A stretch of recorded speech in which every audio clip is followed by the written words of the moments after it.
ഇന്നത്തെ വീഡിയോയിൽ നമ്മൾ നോക്കാൻ പോകുന്നത് റിയൽമി GT60 5Gയുടെ ഫുൾ സ്പെസിഫിക്കേഷനും കാര്യങ്ങളായിരിക്കും. വീഡിയോ അവസാനം വരെ കാണുന്നതിലൂടെ ഈ ഫോണിനെ കുറിച്ച് എല്ലാ കാര്യങ്ങളും നിങ്ങൾക്ക് അറിയാൻ പറ്റുന്നതായിരിക്കും. ഇപ്പോൾ വീഡിയോ അവസാനം വരെ ഇരുന്ന് കാണുക. നിങ്ങളിപ്പോൾ കണ്ടിരിക്കുന്ന ടെക് മലയാളം യൂട്യൂബ് ചാനൽ ഞാനാണ് അമർനാഥ് കൂടെ. നമുക്ക് നേരെ വീഡിയോയിലേക്ക് കിടക്കാം.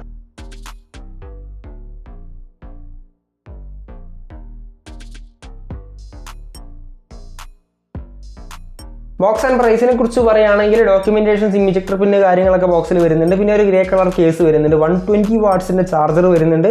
Type A to Type C കേബിളാണ് നിങ്ങൾക്ക് കിട്ടുന്നത്. 8GB 120GBയുടെ പ്രൈസ് ആണ് 31,000 രൂപ. ഇനി 8GB 256GBയുടെ പ്രൈസ് ആണ് 33,000 രൂപ. 12GB 256GBയുടെ പ്രൈസ് ആണ് 36,000 രൂപ. ആൻഡ് 12GB 512GBയുടെ പ്രൈസ് ആണ് 40,000 രൂപ. ഇനി അഡീഷണൽ എക്സ്ചേഞ്ച് ബോണസ് 2,000 രൂപയൊക്കെ ഓഫർ വരുന്നുണ്ട്. പിന്നെ നിങ്ങൾക്ക് എഫക്റ്റീവ് പ്രൈസ് 25,000 രൂപയ്ക്ക് ഈ ഒരു ഫോൺ കിട്ടും. അതായത് 2,000 രൂപയുടെ ഓഫറും കാര്യങ്ങളൊക്കെ ചേർത്തുകൊണ്ട്, അതായത് 31,000 രൂപയാണ് ബേസ് വേരിയൻറ്റ് വരുന്നത്. എക്സ്ചേഞ്ച് ഓഫറും അതിൻ്റെ കൂടെ കാർഡ് ഓഫറും ചേർത്താണ് നിങ്ങൾക്ക് 25,000 എഫക്റ്റീവ് പ്രൈസിന് കിട്ടുക.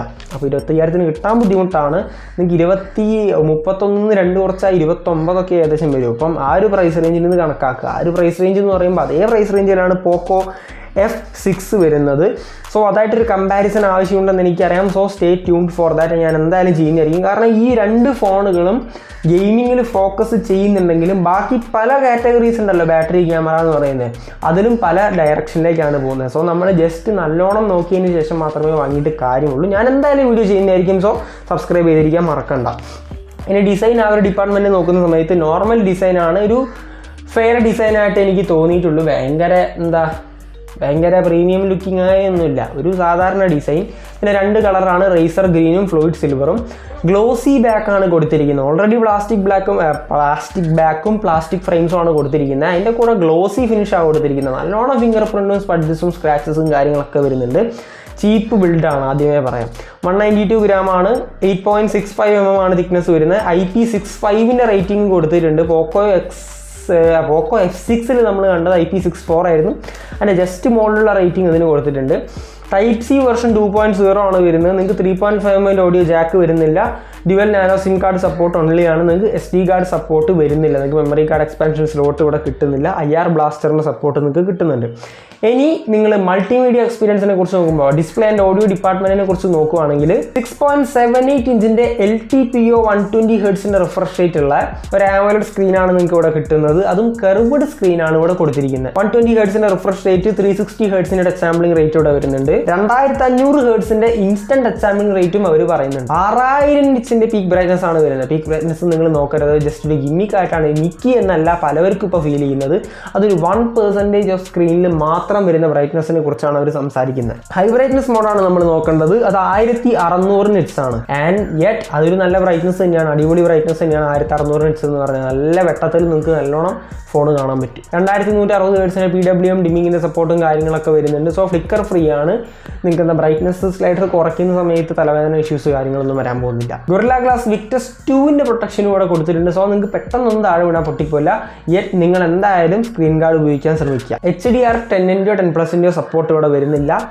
Sad to hear that. HDR എന്തായാലും കൊടുക്കണമായിരുന്നു. വൈഡ് വൈൻ L1ന്റെ സർട്ടിഫിക്കേഷനും കാര്യങ്ങളും വരുന്നുണ്ട്. സ്റ്റീരിയോ സ്പീക്കേഴ്സ് കൊടുത്തിട്ടുണ്ട്. ഡ്യുവൽ സ്റ്റീരിയോ സ്പീക്കേഴ്സ് കൊടുത്തിട്ടുണ്ട്, നല്ല കാര്യം. പിന്നെ X ആക്സിസ് ലീനിയർ മോട്ടറിന്റെ സപ്പോർട്ട് കൊടുത്തിട്ടുണ്ട്. അതായത് ഹാപ്റ്റിക്സ്, നമ്മൾ ഓപ്പോയുടെ ഹാപ്റ്റിക്സ് അത് ഇവിടെ കൊടുത്തിട്ടുണ്ട്.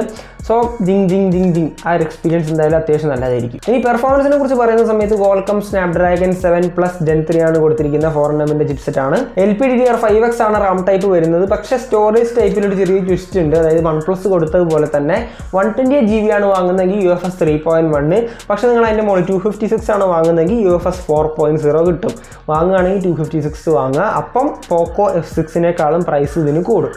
അപ്പം ഇതിന് എന്തൊക്കെ അഡ്വാൻറ്റേജ് ഉണ്ടോ അതിന് ഒരു പ്രൈസ് കൂടുതൽ വാങ്ങുന്നുണ്ടെന്നുള്ളതും കൂടി ആലോചിക്കുക. 1.5 മില്യൻ്റെ പുറത്ത് 102 സ്കോർ നിങ്ങൾക്ക് കിട്ടുന്നുണ്ട്. 1886 4888 എന്നാണ് സിംഗിൾ കോറും മൾട്ടി കോർ സ്കോറുകൾ ഇതിന് ഗീക്ക് ബെഞ്ചിൽ കിട്ടിയിരിക്കുന്നത്. 3D മാർക്ക് ടെസ്റ്റിൽ 56% മാത്രമാണ് സ്ട്രെസ് ടെസ്റ്റിൽ ഇവർക്ക് പെർസെൻറ്റേജ് സ്കോർ കിട്ടിയിരിക്കുന്നത്. CPU ത്രോട്ട്ലിംഗ് ടെസ്റ്റിൽ നിങ്ങൾക്ക് 78% മാത്രമാണ് കിട്ടിയിരിക്കുന്നത്. ജെൻഷിൻ ഇമ്പാക്ട് 55 FPS, BGMI COD കാര്യങ്ങൾ 60 FPS നിങ്ങൾക്ക് സീംലെസ്ലി അടിപൊളിയായിട്ട് കളിക്കാൻ പറ്റുന്നുണ്ട്. അതിനേക്കാളും ഇതിലൊരു ഹൈലൈറ്റ് ആയിട്ട് വരുന്നത് ഇതിൻ്റെ ക്ലോക്ക് സ്പീഡ് ഗെയിം മോഡിൽ മാറ്റാൻ പറ്റും.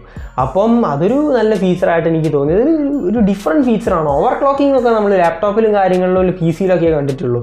പക്ഷെ ഇവിടെ ഓവർ ക്ലോക്കിംഗ് ചെയ്യാൻ പറ്റുന്നുണ്ടെങ്കിൽ അതൊരു നല്ല കാര്യം തന്നെയാണ്. നമുക്ക് ജസ്റ്റ് ഒന്ന് ഹീറ്റിംഗ് ചിലപ്പോൾ കാര്യങ്ങളൊക്കെ ഉണ്ടാവും. അത് പറഞ്ഞപ്പോഴാണ് ഐസ്ബർഗ് കൂളിംഗ് സിസ്റ്റം ഒക്കെ ഇവർ കൊടുത്തിട്ടുണ്ട്. 10,000 മില്ലിമീറ്റർ സ്ക്വയറിൻ്റെ പുറത്തുള്ള VC കൂളിംഗ് സിസ്റ്റം ഒക്കെയാണ് കൊടുത്തിരിക്കുന്നത്. സോ ഹീറ്റ് ചിലപ്പം ചെക്ക് ചെയ്ത് വെക്കാൻ സാധ്യതയുണ്ട്. എന്നാൽ ഓവർ ക്ലോക്ക് ചെയ്യാനുള്ള സംവിധാനമൊക്കെ കൊടുത്തിട്ടുണ്ട്. അങ്ങനെയാണ് പെർഫോമൻസ് കാര്യങ്ങളൊക്കെ വരുന്നത്. പെർഫോമൻസ് എന്തായാലും ഗംഭീര പെർഫോമൻസ് ആണ്, അതിലൊരു സംശയമില്ല.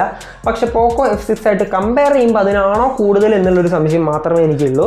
എന്തായാലും കമ്പാരിസൺ വീഡിയോ വരുന്നുണ്ട്, ഞാൻ പറഞ്ഞ പോലെ തന്നെ. Stay tuned for that. Battery section നോക്കുമ്പോൾ 5500 mAh ബാറ്ററിയാണ്. 120 വാട്ട്സിന്റെ ചാർജിംഗ് ആണ് വരുന്നത്. ചാർജർ PD സപ്പോർട്ട് വരുന്നുണ്ട്. USB 2.0 ആണ് പോർട്ട് വരുന്നത്. അറ്റ്ലീസ്റ്റ് 3.1 3.2 കൊടുക്കണമായിരുന്നു. കാരണം എന്താ ചാർജിങ് സ്പീഡും ഒക്കെ, പക്ഷെ നമുക്ക് ട്രാൻസ്ഫർ സ്പീഡും കൂടി ഉണ്ടായിരുന്നെങ്കിൽ നല്ല കാര്യമായിരുന്നു. ഏകദേശം 25-30 മിനിറ്റ് കൊണ്ട് നിങ്ങൾക്ക് 0 to 100 ഫുൾ ചാർജ് ആക്കാൻ പറ്റും. ബാറ്ററി ലൈഫിനെ കുറിച്ച് സംസാരിക്കുകയാണെങ്കിൽ ഏകദേശം 6 മണിക്കൂറിന്റെ സ്ക്രീൻ ഓൺ ടൈമും കാര്യങ്ങളും കിട്ടുന്നുണ്ട്. ആവറേജ് ആണ്, ഭയങ്കര അടിപൊളിയല്ല എന്നാൽ മോശവുമല്ല. സോഫ്റ്റ്വെയറെ കുറിച്ച് പറയുകയാണെങ്കിൽ ആൻഡ്രോയിഡ് 14 ആണ്. റിയൽമി UI 5.0 ആണ് ഇതിൽ വരുന്നത്.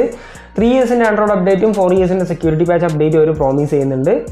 ഐ കംഫർട്ട്, പിന്നെ അഡാപ്റ്റീവ് ചാർജിങ്, പിന്നെ എയർ ജസ്റ്റേഴ്സ്, നമ്മളെ കൈകൊണ്ടൊക്കെ ഇങ്ങനെ ജസ്റ്റേഴ്സ് ആക്കി റീൽസൊക്കെ സ്വൈപ്പ് ചെയ്യാം. ഇങ്ങനെയുള്ള AI റിലേറ്റഡ് ആയിട്ടുള്ള ഫീച്ചേഴ്സും കുറച്ചുകൂടെ റിയൽമി കൊടുത്തിട്ടുണ്ട്. പിന്നെ ബ്ലോട്ട്വെയറും കാര്യങ്ങളും ആഡ്സൊക്കെ എന്തായാലും ഉണ്ടാവും. റിയൽമി യൂസർ എന്നുള്ള നിലയ്ക്ക് ഞാൻ പറയാം അതുണ്ടാവും. പക്ഷെ നമുക്ക് അവോയ്ഡബിൾ ആണ്, കാരണം ഒരു കോസ്റ്റ് കട്ട് ചെയ്യാൻ വേണ്ടിയിട്ടായിരിക്കും ചെയ്യുന്നത്. കുറച്ച് ആഡുകളും കാര്യങ്ങളും റിയൽമി ഗ്ലാൻസ് പ്രത്യേകിച്ച്, അതായത് ആ വാൾപേപ്പറിൻ്റെ പരിപാടിയൊക്കെ എന്തായാലും ഉണ്ടാവും.